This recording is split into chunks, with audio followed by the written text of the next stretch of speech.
I'm gonna rise again to bring it on. Everything new, everything different, everything true. I am ready for my next thing to do. Oh, I know it's gonna be everything new. Oh, I know it's gonna be everything new. Yeah. A new life, a new day, a new start. And we're feeling Yes, and everything's new.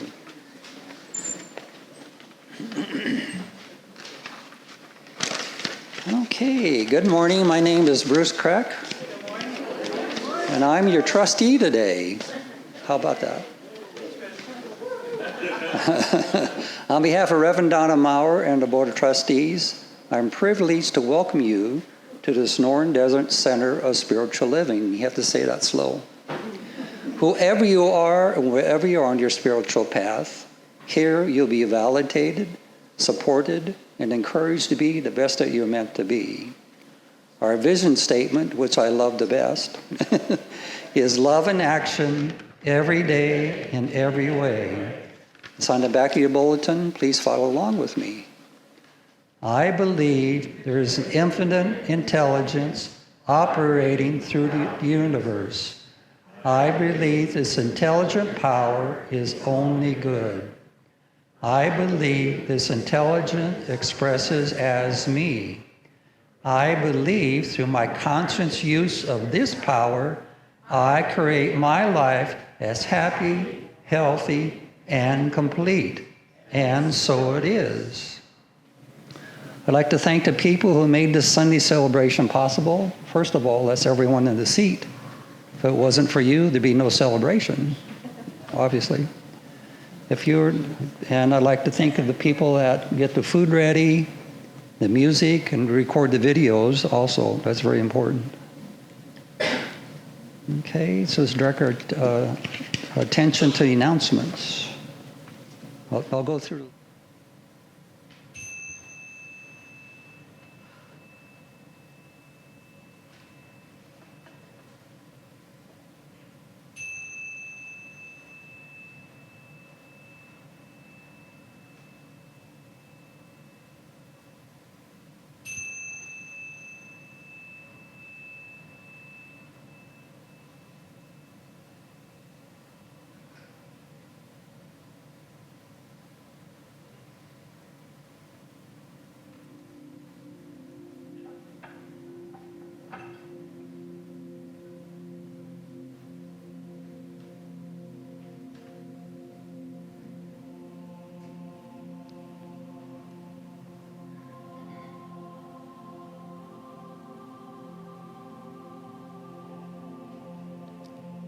The God in me beholds the God in you. It is all for our greatest and highest good.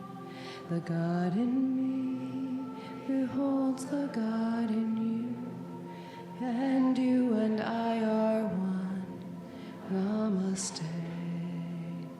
The God in me beholds the God in you. It is all for our greatest and highest good. The God in me beholds the God in you, and you and I are one. Namaste, namaste. Good morning. Good morning. In case you missed it, my name is Louise. And I'm your practitioner today, and I want to let you know that the practitioners are the praying arm of the church. So if you have a prayer request, please fill out a prayer request form and put it in the box, and we will pray for you all week. So I light this candle, knowing that we each hold a light within us, and this light is within me, and it's within each of you.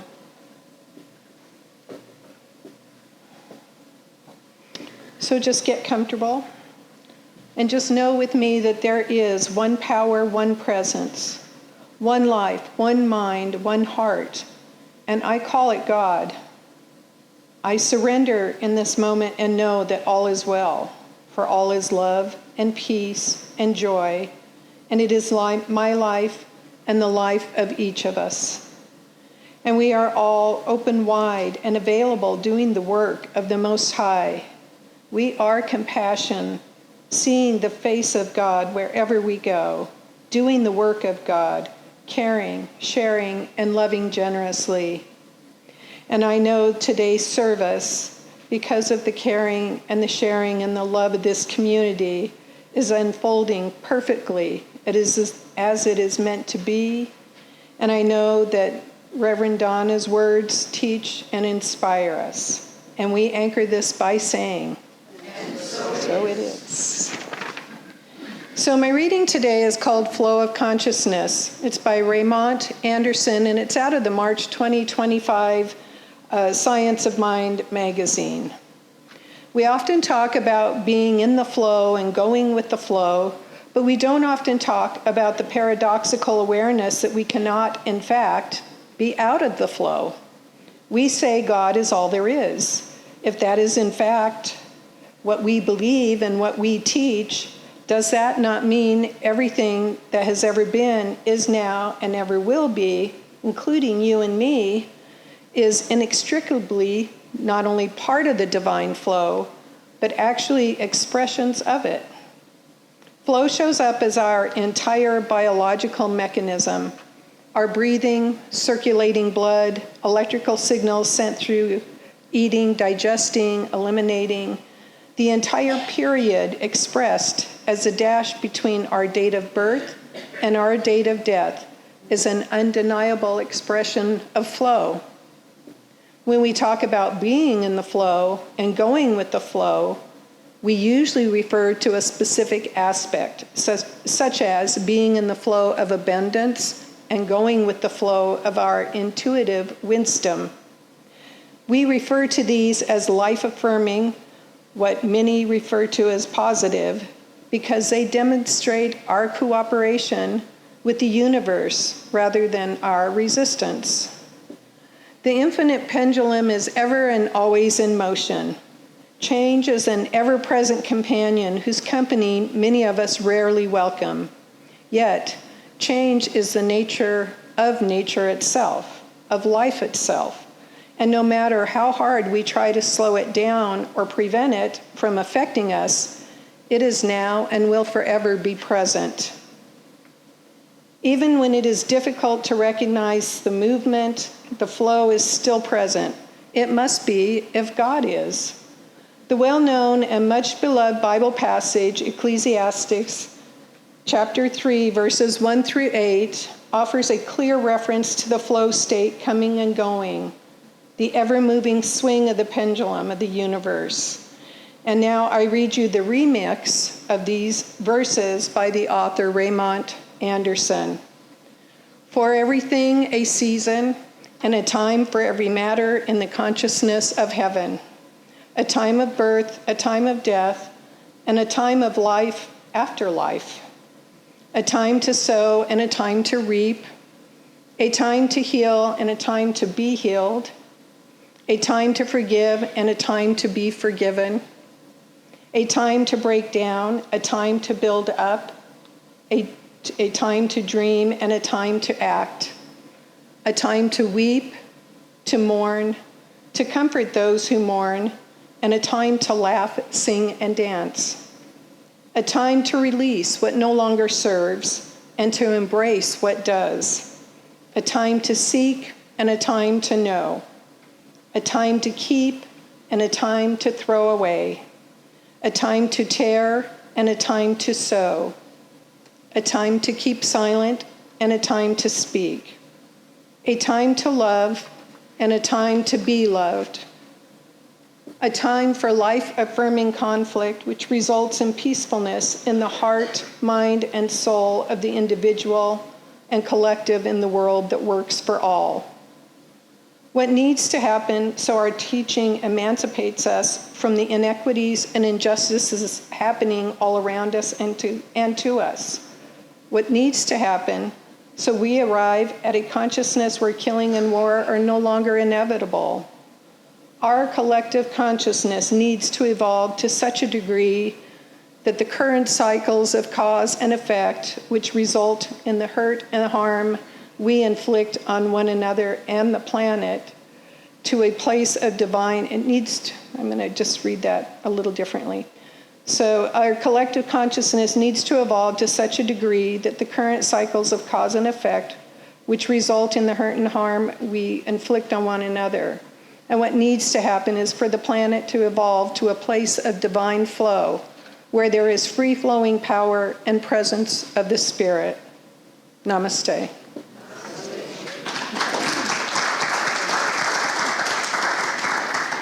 So I take this candle and hold the high watch for every one of your little spirits.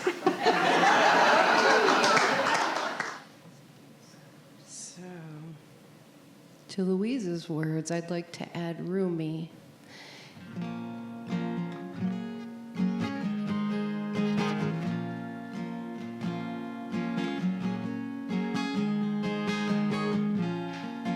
Come, come, whoever you are, wanderer, worshipper, lover of believing, and come, come, whoever you are, isn't a caravan of despair. Come, come, whoever you are, wanderer, worshipper, lover of believing, and come, come, whoever you are.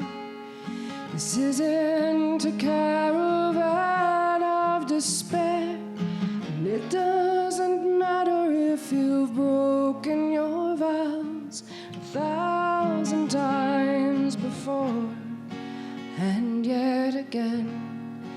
Come again, come, come again, come. Come, come, whoever you are, wanderer, worshipper, lover of living, and come, come, whoever you are.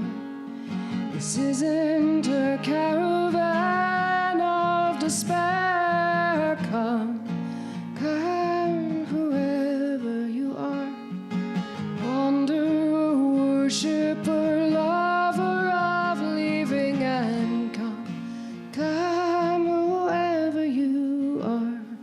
This isn't a caravan of despair, and it doesn't matter if you've broken your vows 1,000 times before, and yet again.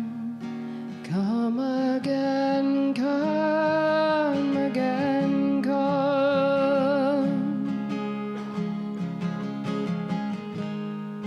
Come again, come.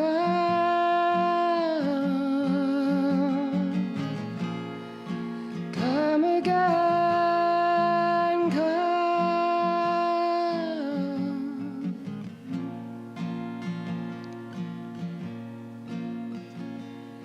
Come, come, whoever you are, wanderer, worshipper, lover of living, and come, come, whoever you are. This isn't a caravan of despair, and it doesn't matter if you've broken your vows 1,000 times before, and yet again. Come again, come, come again, and yet again. Come again, come, come again, come.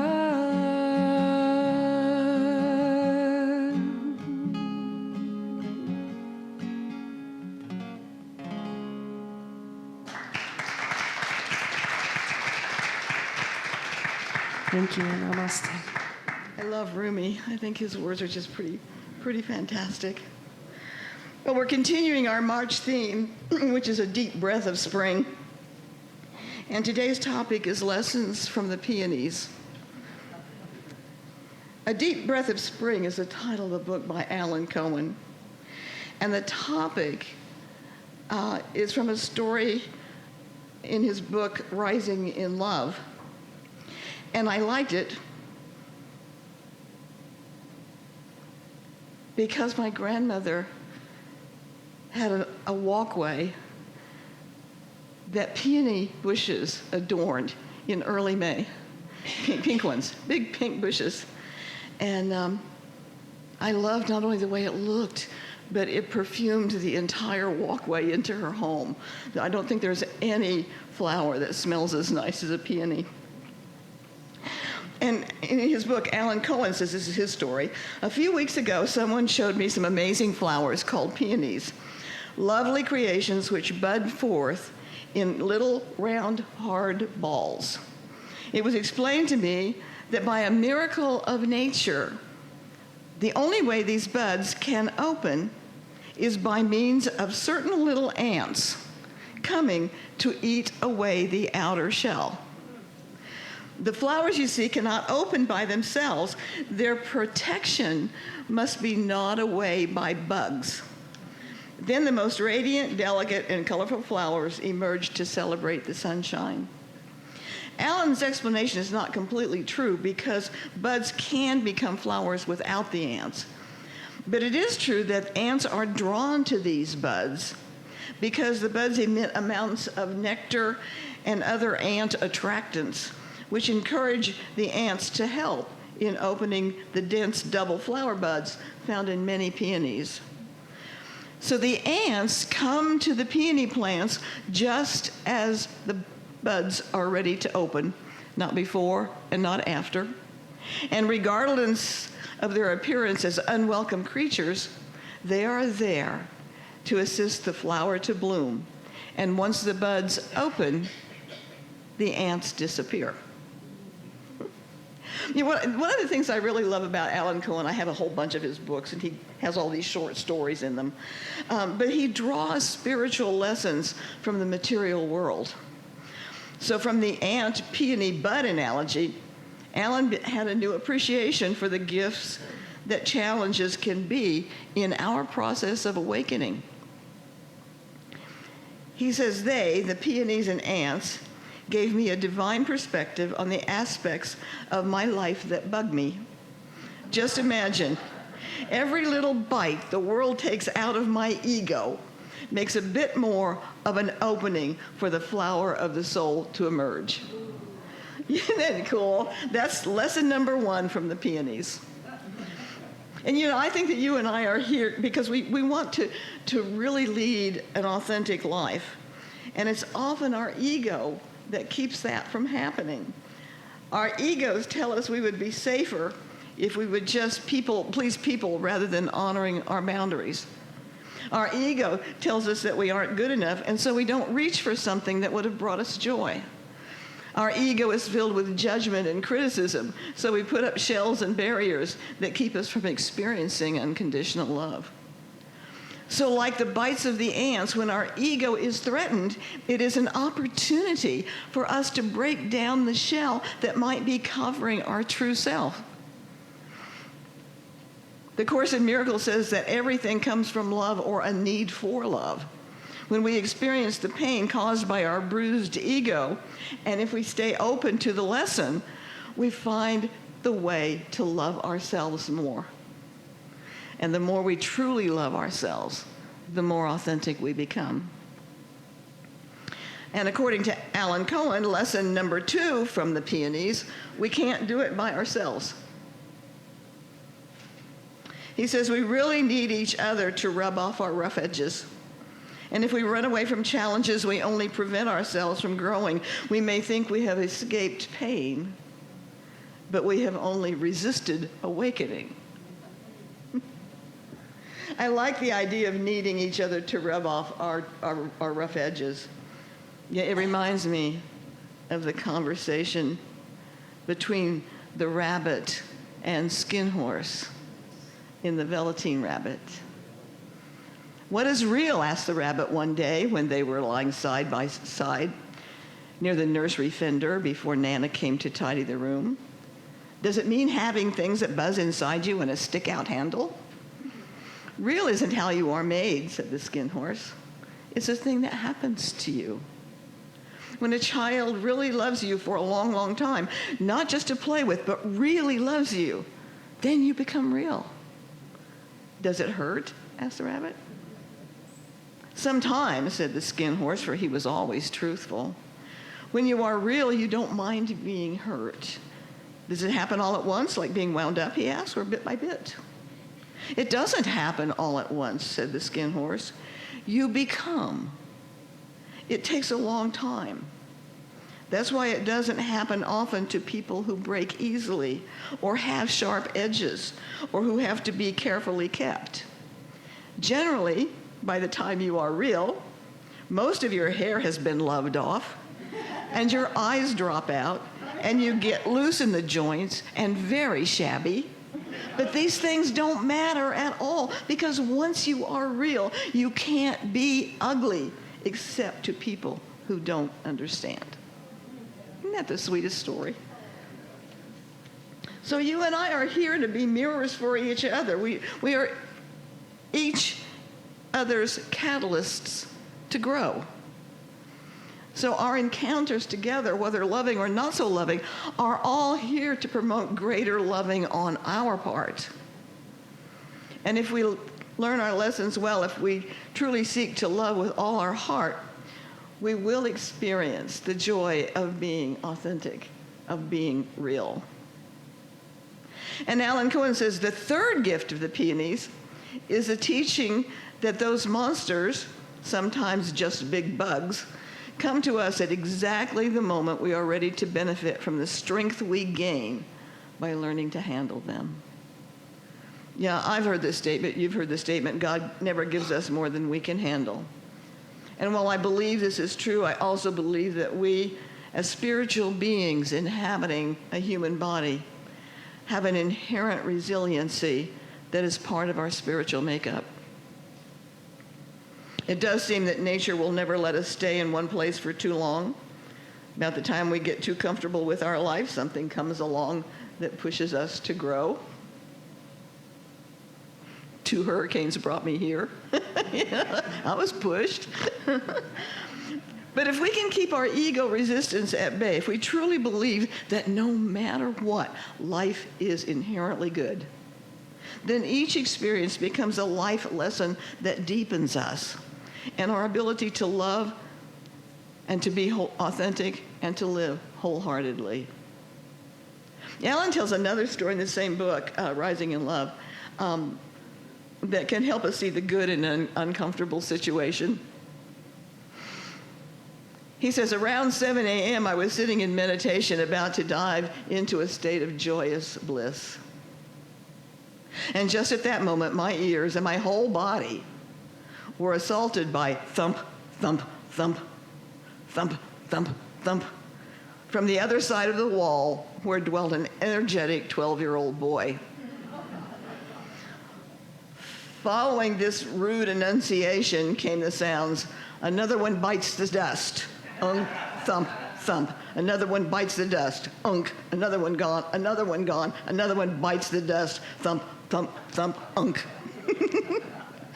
When I finally recovered my wits, he says, I recognized these exotic sounds as a popular punk rock song, my neighbor's idea of a lively way to greet the day.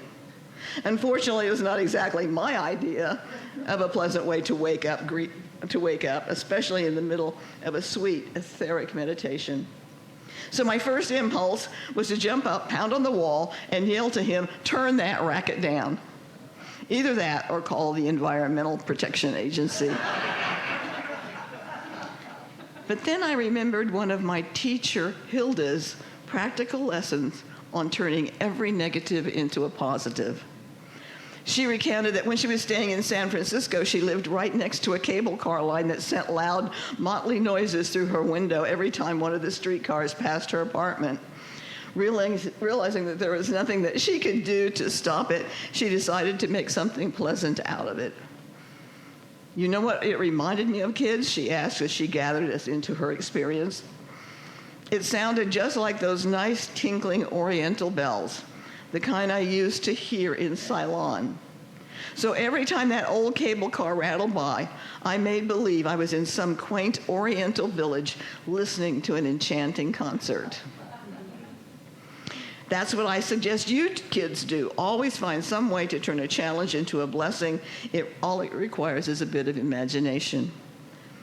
So there I sat at an unsolicited 7 a.m. disco, attempting to figure out some way to turn the new wave into new age.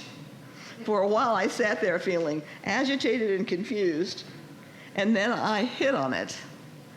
I would make believe that it was my thoughts that were biting the dust. After all, I thought, what is meditation? Isn't that what it's all about? Letting go of unwanted thoughts and letting them disintegrate? So every time another one bites the dust came around, I picked one thought I wanted to get rid of, and I made believe I had knocked it off. First, there was my feeling about being insulted by something that someone had said to me. Another one bites the dust. And then confusion about what to do today. Another one bites the dust. And then my irritation at the kid who was playing the music. Another one bites the dust, and so on. And he said, before long, it was really fun. You wouldn't believe all the thoughts that bit the dust that morning. By the time that recording was over, I had had a very excellent meditation indeed, and perhaps one of the most practical. Alan had turned what was bugging him into a positive, practical, and loving experience. And I think I want to be like Alan. I think we all should be like Alan, to look for the spiritual lessons that are in the mundane. They're incorporated in our everyday experiences, or that they come from nature's own wisdom.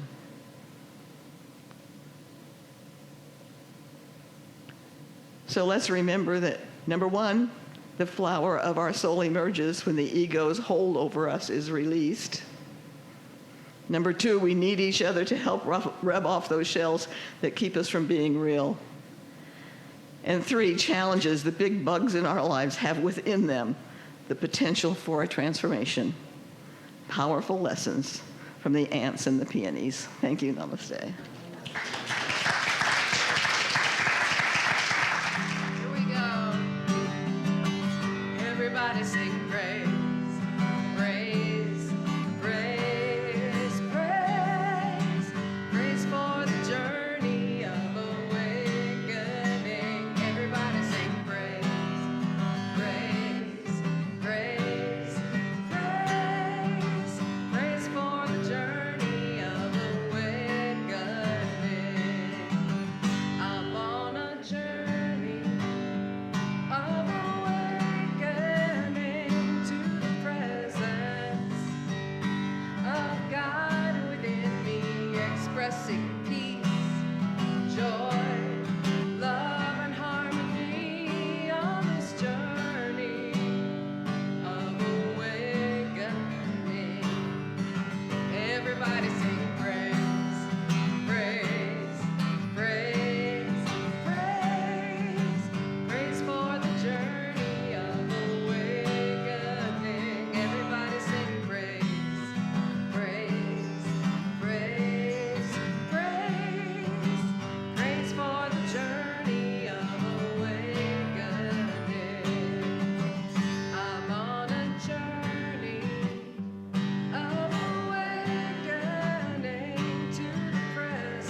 So with all of that, won't you join me in our offering affirmation? My gift goes forth to heal, prosper, and bless all that it touches. It is evidence of my conviction that God is the source and substance of my supply. I share generously of my good, knowing that it returns to me multiplied abundantly, and so it is.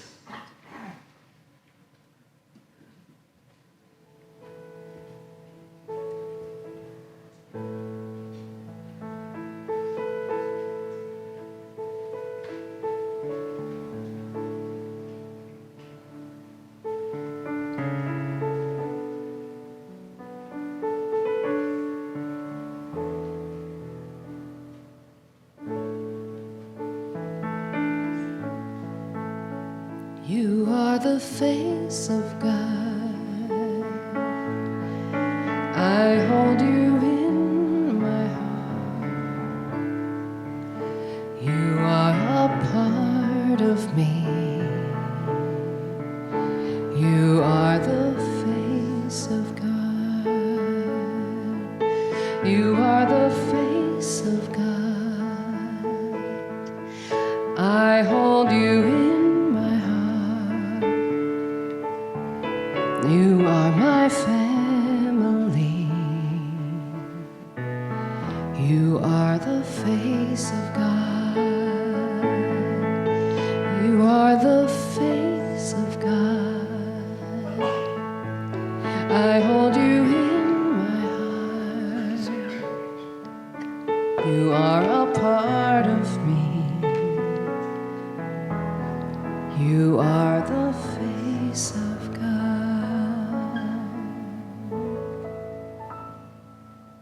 Thank you, Heather. And now let's close this portion out in prayer, and please join us for refreshments. And so I know right now that God is all there is. And the attributes of God are love, truth, beauty, joy, harmony, peace, abundance. This is what you and I, as spiritual beings, have inherited. This is who we are on this earth. So we take those beautiful attributes and we allow them to flow through us so that we are the authentic, joyous expressions of God. I speak my word for anyone experiencing any kind of a challenge, and to know that right where that challenge is the power and presence of God, of love, of truth, of beauty, of harmony, of peace. I give thanks for the opportunity to be a part of this incredible spiritual family. We may not be very big, but we are mighty in our love and in our expression of that love. So I simply give thanks for being here today, for being with all of you, and to know truly that all is good and very good, as we say together, and so it is. And now we stand and sing Stand.